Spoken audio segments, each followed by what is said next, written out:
কথায় কথা দুষ্টমি করে স্ত্রী যদি স্বামীকে ভাই ডাকে, স্বামী যদি স্ত্রীকে বোন ডাকে, ভাই বোন ডাকাটা শরীয়তের দৃষ্টিতে জায়েজ নাকি না জায়েজ?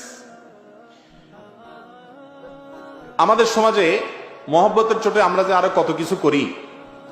অনেকে এই কাম করে যে স্বামী তার স্ত্রীকে কি বলে, বোন ডাকে, আবার স্ত্রী তার স্বামীকে ভাই ডাকে। আবু দাউদের এক হাদিস থেকে আমরা জানতে পারি যে এক ব্যক্তি নবী করিম সাল্লাল্লাহু আলাইহি ওয়াসাল্লামের যুগে তার সময় এরকম, তিনি পুরুষ ছিলেন, তার স্ত্রীকে তিনি বোন ডেকেছেন, হে বোন আমার, এরকম বলেছেন। তো এই ডাক শুনে নবী করিম সাল্লাল্লাহু আলাইহি ওয়াসাল্লাম তাকে নিষেধ করেছেন যে এভাবে ডাকবা না। অতএব স্বামী স্ত্রী একে অন্যকে কি ডাকবে না, ভাই বোন বলে ডাকবে।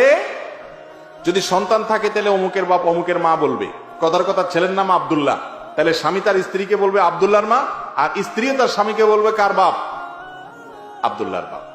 এটা হলো শ্রদ্ধা দেখানোর সবচেয়ে উত্তম এবং সাহাবীদের সুন্নাহ এটা। আর অন্য কোনো উপায়ে তো ডাকতে পারেন। আমাদের দেশে আপনার সাধারণত গ্রাম দেশে দেখা যায় এখনো মা চাচিদের মধ্যে এই প্রচলন আছে যে মুরব্বীদেরকে স্বামীদেরকে ডাকার সময় কি বলে, ওগো ওয়া, চিটাং বলে ওয়া, ওগো বা অমুক বা শুনছেননি, মানে কিছু একটা ইঙ্গিত দিয়া বলে। তো নাম ধরা জায়েজ আছে কিনা সেটা আরেক বিষয়। নাম ধরা হাদিসের আলোকে কোনো নিষেধ বিষয় না, কিন্তু কোন সমাজে বড়দেরকে নাম ধরাটা যদি বেয়াদবি মনে হয়, অসম্মান মনে হয়, তাহলে সেটা অবশ্যই করবে না। এটা ওর উপর নির্ভর করবে, প্রচলনের উপর নির্ভর করবে। কিন্তু খোলাসা কথা হলো স্বামী স্ত্রী একে অন্যকে ভাই বা বোন বলে ডাকবে না, ডাকা উচিত না।